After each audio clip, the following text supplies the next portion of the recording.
l'objet sur lequel elle s'est assise, celui qui la touchera sera impur jusqu'au soir. Bon, tu vois un peu si impur. L'autre vient t'asseoir, il est touché ici impur. Quelqu'un n'a qu'à s'arrêter devant moi pour dire c'est l'Ancien Testament. Moi, il dit Bible.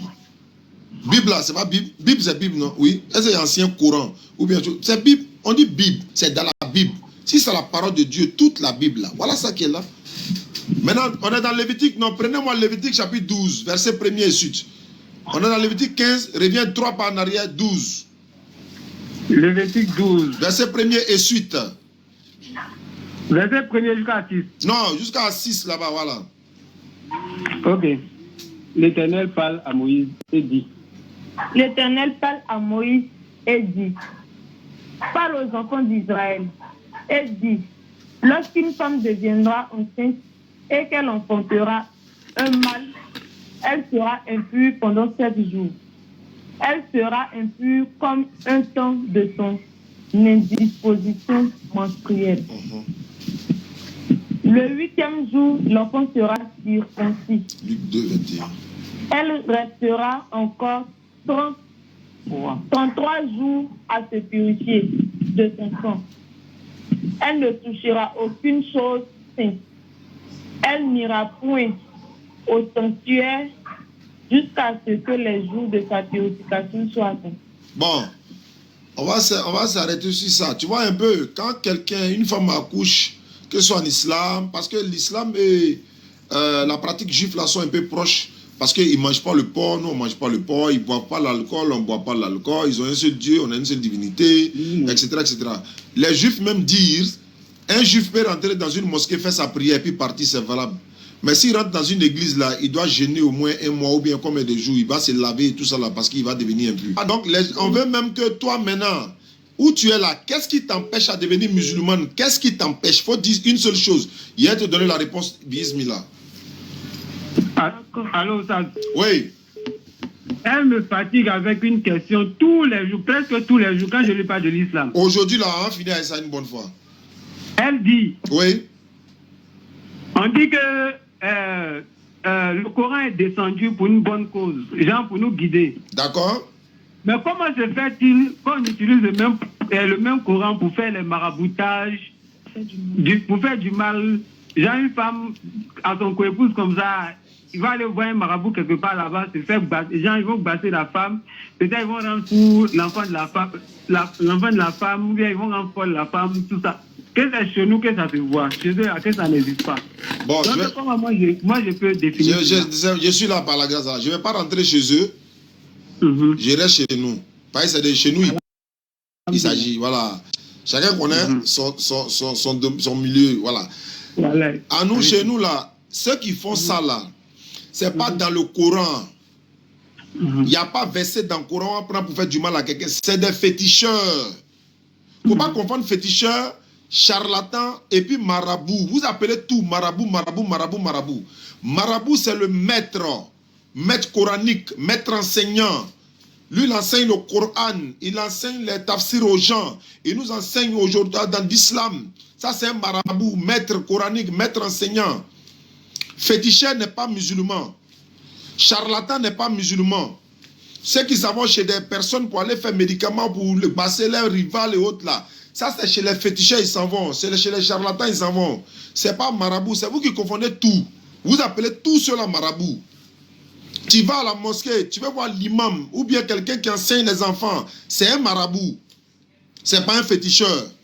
Il enseigne les gens à connaître l'islam. Aujourd'hui, dans les mosquées de Côte d'Ivoire, les imams font les tafsirs, c'est-à-dire l'explication des sens des versets du Coran. Ce sont des marabouts. Ils nous enseignent l'explication du sens des versets du Coran. Il est marabout, mais il n'est pas féticheur. Il ne fait pas maraboutage dans le t-shirt. Ça, c'est charlatan. Ça, c'est pas l'islam. Voilà la différence. Je ne vais pas rentrer chez vous là-bas. Hein. Je laisse ça comme ça. Maintenant, elle dit. Allô? Oui. Excusez. Elle persiste. Par exemple, moi je lui parle, elle persiste toujours pour dire que ce sont les écritures arabes que ces personnes-là écrivent. C'est une très bonne chose. Pour faire les marabouts. Oui, il vient, il t'explique. Il faut lui dire. Toute écriture n'est pas forcément. Toute écriture arabe n'est pas forcément le Coran. Il y a un journal en arabe. Il Il y a Bible arabe, il y a ça déposé ici. Il y a la Bible en arabe. La Bible en arabe là. Est-ce que c'est le Coran? Mais si il prend, il montre ça tout sur là, il va penser que c'est le Coran. Tout est en arabe. Mais c'est Bible, non? C'est en arabe.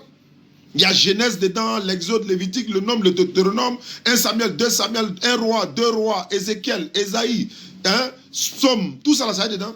Mais tout en arabe. Même il y a livre.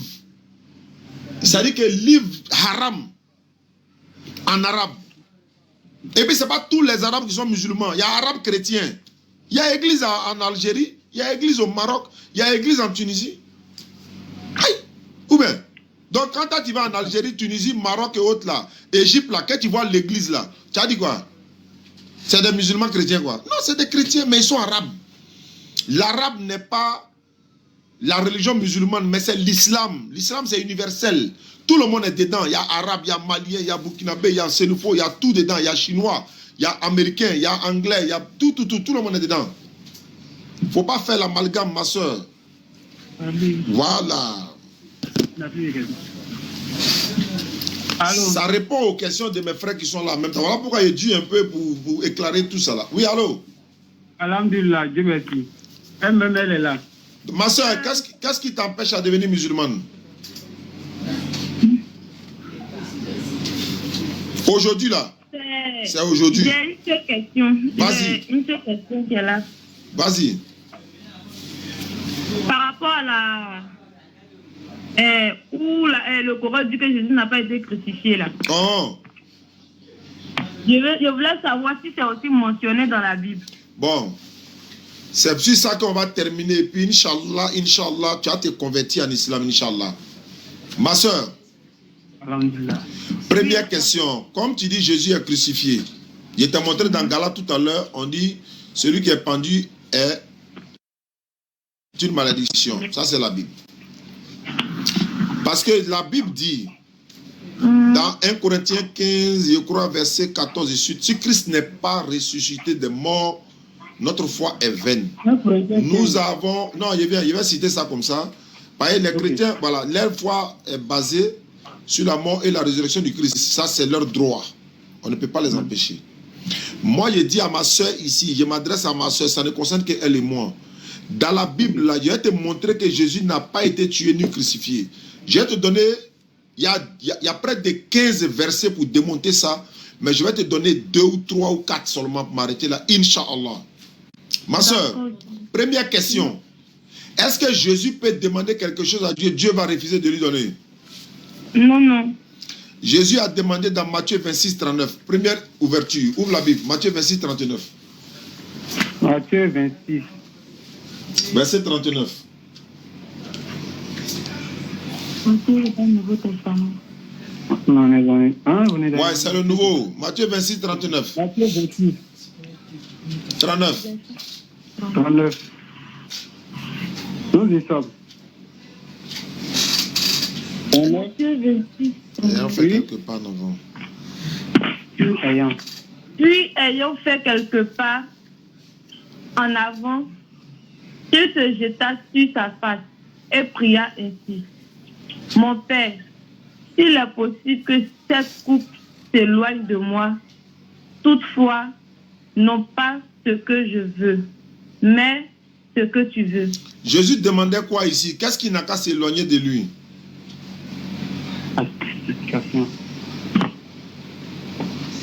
Réponds.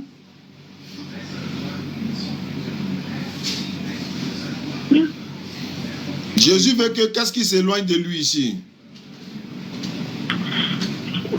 Ta coupe, non? Ta coupe. Il a dit, Jésus demande qu'est-ce qui doit s'éloigner de lui ici. La coupe là, c'est la mort. Oh, oui, la mort. Et ici, il est possible que cette coupe s'éloigne de moi. Toutefois, pas ce que je veux, mais ce que tu veux. Ça dit que moi, ma volonté, moi, Jésus, je veux que ça s'éloigne. Mais si Dieu veut que Dieu lui donne ou bien Dieu ne lui donne pas. Je lui donne. Il a demandé ici à ne pas mourir. Allons dans Hébreux chapitre 5, le verset 7. Toujours le Nouveau Testament. Hébreux chapitre 5, verset 7. Elle doute sur ce que tu dis en ça. Elle doute, elle n'a qu'à parler. Si elle doute, elle n'a qu'à parler en même temps. On dit que il faut parler. C'est pourquoi je suis en train de dire. On a appelé là. Il faut parler. Oustado. Oh. Ah oui. Il a dit que, mon père, s'il est possible que cette coupe s'éloigne de moi, toutefois, non pas ce que je veux, mais ce que tu veux. Pour moi, là, il veut dire que si il doit vraiment mourir, là, si c'est vraiment la volonté de son père qu'il meure, que cela se fasse. Effectivement. Effectivement. Si c'est vraiment la volonté de son père, qu'il le fasse. Maintenant, est-ce que lui-même, quelle était sa volonté? Moi, c'est sa volonté là qui m'intéresse. Dans cette prière-là, lui, il demande quoi? Que la mort s'éloigne de lui. En d'autres termes, il veut mourir ou il ne veut pas mourir? Il ne veut pas mourir, mais il n'a pas demandé à son père de ne pas le faire mourir. Je vais montrer ça. Je vais montrer où il a dit maintenant. Où il a dit maintenant, et puis il a été exaucé. Hébreux 5, 7. Ok. Elle a très bien fait de poser la question, parce que beaucoup souvent c'est ça aussi. Et si la volonté, Dieu veut qu'il meure, il n'y a pas de problème. Mais est-ce que lui il dit il veut mourir? Non. Hey.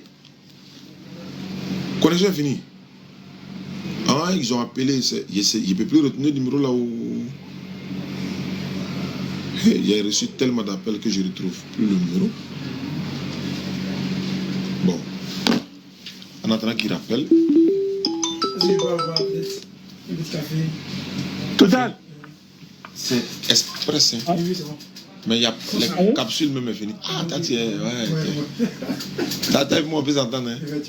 On boit café sans sucre, ouais. Donc, comme c'est dans le Ramadan là, quand les capsules sont finies net, il est laissé. Donc, quand ça va finir, voilà.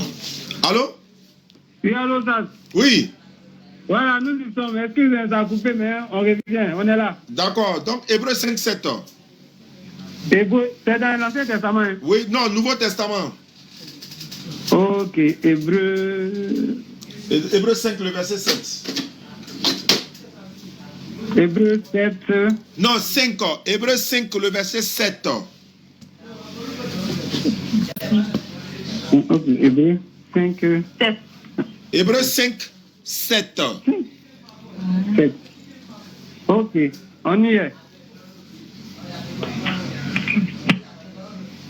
C'est lui, dans les jours de sa chair, ayant présenté avec de grands cris et avec l'âme des prières et des supplications à celui qui pouvait le sauver de la mort. Et ayant été exaucé à cause de sa piété. À cause de sa soumission, à cause de sa piété. Il a demandé quoi dans ses prières là? Il pleurait là, c'est pourquoi. Il criait, c'est pourquoi. Il se lamentait, c'est pourquoi. Avec des larmes. Pour faire quoi? À celui. Il s'adressait à qui? À lui qui peut le sauver de la mort. Mais lui-même ne peut pas se sauver de la mort. Donc il s'adresse à qui? C'est pourquoi il a pris Matthieu 26, 39 et puis complété ici. Donc, à celui-là qui pouvait le sauver de la mort, ayant été exaucé. Ma soeur, quand tu es exaucé dans une demande, ça veut dire quoi? Ça veut dire que tu as pu acquérir ce que tu voulais. Jésus a demandé quoi dans Matthieu 26, 39? Il demandait à son père de ne pas accepter qu'il meure. Il a été exaucé ici. De lui. Voilà, il a été exaucé ici, là où bien il n'a pas été exaucé. Il a été exaucé. Il a été exaucé, il est mort ou bien il n'est pas mort? Il a été exaucé. Il a été exaucé. Il faut répondre. Il a été exaucé à cause de sa piété. Il est mort dans exaucement là ou bien il n'est pas mort. Il est exaucé. Donc il est mort ou bien il n'est pas mort puisqu'il a été exaucé. Zacharie a été exaucé. Voilà, il n'est pas mort. Zacharie a été exaucé parce qu'il a demandé. Je vais te donner ça main rapidement. Tu vas voir l'exaucé là. Luc 1, 13. Luc 1, 13. Et puis après, il y a tout donné Matthieu 12, 40 et puis on va terminer sur Jonas là. Luc 1. Luc 1, 13. Oui, Luc 1, 13. Oui, 13. Toujours le mot exaucé. Hein? Oui, là-dessus. Mais l'ange lui dit. 1, 13. Voilà, mais l'ange lui dit. Mais l'ange lui dit, ne crains point, Zacharie, car ta prière a été exaucée. Ta femme Élisabeth t'enfantera un fils, et tu lui donneras le nom de Jean. Voilà. Zacharie, ta prière a été exaucée. Pourquoi? Parce qu'il n'avait pas d'enfant. Sa femme est stérile. Jean-Baptiste doit venir au monde, donc il demande pardon à Dieu de le soigner, de le guérir. On dit, l'ange lui dit, oui, je suis venu de la part de l'Éternel Dieu, ta prière a été exaucée. Pourquoi? Ta femme, elle va enfanter. Jésus, tu as été exaucé, oui. Non, mais il est mort. Non, il n'est pas mort. Je vais terminer. Prenez-moi Matthieu chapitre 12, verset 38 à 40. C'est sur ça qu'on va terminer. Si tu ne te convertis pas aujourd'hui, c'est... Alors, Alem. Matthieu chapitre 12. Verset 38 à 40. 38 à 40. Hein. Oui, il y a beaucoup de détails sur la mort de Jésus. Je peux même vous montrer un autre verset encore plus puissant encore même. Mais, Inch'Allah, on va y arriver. Matthieu 12, 38. Alors, Alors quelques-uns des scribes et des pharisiens prirent la parole et dirent, Maître, nous voudrions te faire... Non, te voir faire. Nous voudrions te voir faire un miracle. Je continue. Continue. Il leur répondit, une génération méchante et adultère demande un miracle. Il ne lui sera donné d'autre miracle que celui du prophète Jonas. Car de même que Jonas fut 3 jours et 3 nuits dans le ventre d'un grand poisson, de même le Fils de l'homme sera 3 jours et 3 nuits dans le sein de la terre. Est-ce que tu as entendu l'histoire de Jonas, Yunus, alayhi salam? Est-ce que tu as une fois entendu l'histoire de Jonas qui était dans le ventre du poisson? Oui, oui. Est-ce qu'il était vivant ou bien il était mort? Étant dans le ventre du poisson. Oui. Puisque le poisson l'a vomi, il n'était pas mort. Donc il vivait dans le ventre du poisson. Très bien. Jésus dit, il va montrer un miracle à ses disciples. Lui, son miracle sera la même chose comme Jonas. Jonas a fait 3 jours et 3 nuits. Lui aussi va faire 3 jours et 3 nuits. Mais si Jonas était vivant, quel est le miracle si Jésus est mort? Où est le miracle? C'est que Jésus aussi était vivant. Mort. Vivant. Vivant. Voilà. Si Jonas était vivant, Les 3 jours. Jonas était vivant, il n'était même pas mort. Oui, au niveau de Jésus. Oui, mais puisqu'il dit ça serait la même chose comme Jonas. Alors si Jonas était vivant, pourquoi Jésus lui va mourir? Si c'est vraiment la même chose. Parce qu'il lui demande un miracle. Il dit, je vais vous donner un miracle, mais c'est le miracle de Jonas seulement, je vais vous donner. Maintenant, quand il dit miracle de Jonas, c'est quel miracle qui est arrivé à Jonas? C'est que Jonas a été avalé par un grand poisson, 3 jours et 3 nuits. Le poisson l'a vomi, il était toujours vivant. Ce qui veut dire, Jésus même peut aller sous la terre. Parce qu'après, il est revenu, il était vivant. Puisque Jonas n'était pas mort. Dans le ventre du poisson, Jonas même prie, il implore l'Éternel Dieu.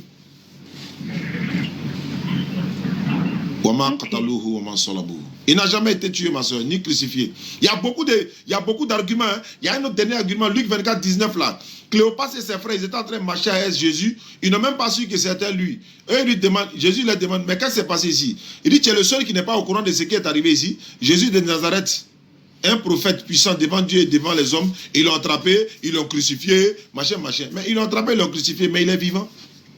Selon la Bible, Jésus n'est pas mort. Selon la Bible, le Coran le confirme. Voilà, moi j'ai fait des débats sur ça, le thème Jésus est-il mort ou pas. Il y a beaucoup de développements à faire. Même quand Marthe est venue, Marthe dit, je sais que tout ce que tu demandes à Dieu, Dieu te donne. Mais Jésus dit à Dieu, il ne va pas mourir. Il va mourir comment? Il y a une histoire même, Genèse, Ésaïe 38 là. Dans Ésaïe 38, on ne va pas lire tout ça, mais dans Ésaïe 38, je vais paraphraser. Il y a Ézéchias qui devait mourir. Ésaïe, ça va dire à Ézéchias que tu vas mourir. Ézéchias dit, mais attends, il a fait des bonnes œuvres devant toi, devant Dieu, tu dis, tu vas mourir, machin, tout ça. Il a commencé à pleurer. Il a présenté ses bonnes œuvres à l'éternel Dieu. Dieu dit à Ésaïe, il faut retourner, il faut aller dire à Ézéchias qu'il ne va plus mourir. Ah bon? Oui, je vais lui ajouter 15 ans encore. Il va vivre encore 15 ans. Il dit à Ézéchias qu'il ne va plus mourir. Il est retourné, il allait dire à Ézéchias, ah, Dieu dit qu'il a été pleuré et tout ça. Mais la même chose arriva à Jésus, non? Il a crié, il s'est lamenté. À celui qui pouvait le sauver de la mort, il a été exaucé. Mais quand c'est pour Ézéchias, il est exaucé, on lui ajoute 15 ans. Pourquoi quand c'est Jésus, on dit il est mort? C'est parce que ta foi est basée sur la mort et la résurrection de Jésus. S'il n'est pas mort pour toi, ton pardon n'est pas... Voilà, on va terminer. Ma soeur, entre Satan et Jésus, qui devait mourir? C'est Satan. Mais si Satan est mort là, qui est mort pour toi tes péchés? C'est Satan qui devait mourir, mais il n'est pas mort. Maintenant, non, entre Jésus et puis Satan, on doit tuer qui? On On a tué Satan. Mais si on tue Satan, est-ce que toi tes péchés seront pardonnés? Parce que toi tu crois que Jésus est mort pour ton péché? Oui. Alors, donc on doit tuer qui? Normalement c'est Satan. Pourquoi? Parce que c'est Satan qui nous pousse à commettre le mal, non? C'est Satan qui nous... Donc on doit tuer Satan. Mais si Satan est mort, donc si toi ta foi est basée sur Jésus qui est mort pour ton péché, ça veut dire que tu ne seras pas sauvé. Est-ce que les femmes n'accouchent pas avec douleur aujourd'hui là? Si. Mais Ève là, elle devait accoucher avec douleur, non? Elle a mangé un fruit, non? On devait accoucher avec douleur, non? Oui, mais si Jésus est venu mourir pour toi ton péché, est-ce que toi tu vas cesser d'accoucher avec douleur? Non. Mais donc il n'a pas pris malédiction de Ève là alors. S'il a pris la malédiction de Ève parce qu'elle devait accoucher avec douleur, mais si toi tu crois à savoir qu'il est mort pour toi, mais tu ne dois plus accoucher avec douleur, puisque c'est ça qu'il est venu prendre. La mort de Jésus là. Il est presque l'heure de la rupture, ma soeur. Qu'est-ce qui t'empêche à devenir musulmane? Il a répondu à toutes tes questions. Celui qui a des oreilles pour attendre. Matthieu 22, 15 à 20. À César, c'est qui est à César. Hein? C'est quoi tu n'as pas posé ta question? Mais attends. Dis. Faut dire que tu n'as pas compris. Allô, Sad. Oui. Quand vous dites que si comme Jésus est mort pour nous, là, normalement, on ne devrait pas avoir de douleur avant d'enfanter. Pour moi, là, la mort de Jésus, là, c'est parce que genre, avant son arrivée, lorsqu'un être humain péchait, il doit offrir un animal, soit des animaux à Dieu, et qu'il soit pardonné. Maintenant, quand Jésus est venu, là, et puis il est mort à la croix pour les chrétiens, c'est parce que nos péchés là soient pardonnés sans avoir tué un animal pour donner à Dieu. Donc actuellement tu n'as plus de péché. Oui. Donc aucune personne n'a péché actuellement, ceux qui ont cru en Jésus. Donc toi tu pêches. Tu pêches. Mais Jésus est déjà mort, non? Attends, non, il est déjà mort. Maintenant tu demandes pardon à qui maintenant? Il a déjà pris ton péché, non? Tu as dit. Maintenant toi, péché que toi tu fais après là, c'est pour qui? Maintenant, une question. Ceux qui ont mis Jésus à la croix selon la Bible là-haut, qui prend ce péché-là? Le fait de le mettre à la croix là, qui prend le péché-là? Il est mort à la croix pour tout le monde. Non, ceux qui l'ont mis à la croix, les Romains là, ce péché de l'avoir mis à la croix là, c'est un péché, non? Ou bien c'est pas un péché? C'est pas un péché. C'est un péché. Mais le fait de péché de... Mais... Ah, Jésus ne prend pas ça. Il attend la réponse. Maintenant, pourquoi Jésus a maudit Judas qui l'a livré à la croix? Jésus l'a maudit. Ouais. Jésus a maudit Judas dans la Bible. Matthieu 26. Aïe, il a te montré. Malédiction qu'il a dit sur Judas là, c'est plus lourd que tout. Il dit il vaudrait mieux pour lui qu'il ne soit pas né. Quand une femme dit à son enfant, quand une femme dit à son enfant, si toi-même tu n'étais pas né là même là, tu sais ce que ça veut dire? Ça c'est le dernier degré même de toutes les malédictions même. Matthieu 26, verset 21 à 26. Matthieu 26. Verset 21. Verset 21. Ça, tu fais pas ça quoi. On va finir, hein, sinon on va pas quitter ici. La fille là, ton oreille est dure, hein? Oui. Ah, vous savez, moi je comprenais, c'est ça qu'elle vient me mélanger encore. Toi tu comprenais, mais là, dans tout ce que moi je dis là, t'as pas compris quoi? C'est pas grave. Je comprends. Ah, donc allons à ça alors. Matthieu 26, 21 à 26. 21. Gaouzou, envoyez qui te convertit. Vous savez, je peux lire. Oui, vas-y ma soeur. Pendant qu'il mangeait, il dit, je vous le dis en vérité, l'un de vous me livrera. Il fut profondément attristé. Oui. Et chacun se mit à lui dire, est-ce moi, Seigneur? Il répondit, celui qui a mis avec moi la main dans le plat, c'est celui qui me livrera. Continue. Le Fils de l'homme s'en va. Selon ce qui est écrit de lui. Selon ce qui est écrit de lui. Écoute. Même malheur à l'homme par qui le Fils de l'homme est livré. Il vaudrait mieux pour lui. Mieux vaudrait pour cet homme s'il ne fut pas né. Ça veut dire quoi? Ça veut dire quoi? Malheur à l'homme par qui le Fils de l'homme est livré. Il vaudra mieux pour cet homme qu'il ne soit pas né. Quand on dit malheur à quelqu'un, ça veut dire quoi? C'est une manière de le maudire. Maintenant, il vaudrait mieux pour lui qu'il ne soit pas né. Il a fait quoi pourquoi on lui dit ça? Malheur à l'homme par qui le Fils de l'homme est livré à la croix. Parce que c'est Judas qui l'a trahi selon la Bible. On dit c'est Satan qui est rentré dans Judas. Judas allait livrer son maître. Maintenant, s'il dit malheur à l'homme par qui le Fils de l'homme est livré, il vaudrait mieux pour eux qu'ils ne soient pas nés. Il doit plutôt dire, il vaudrait mieux pour eux qu'ils soient nombreux. Parce qu'en croyant à maman, ils auront la vie éternelle. Ma soeur, qu'est-ce qui t'empêche à devenir musulmane?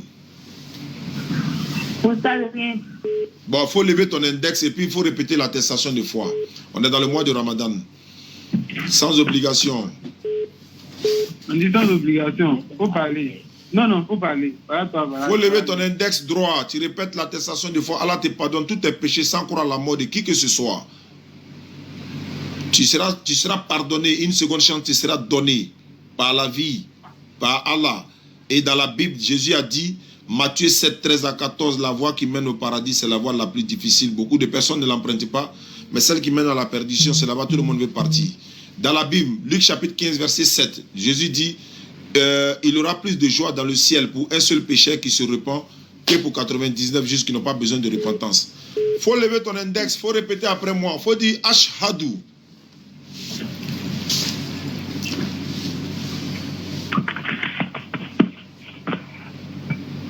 On dit ton index. Lève ton index droit, répète après moi sans obligation. Il faut dire Ashhadu.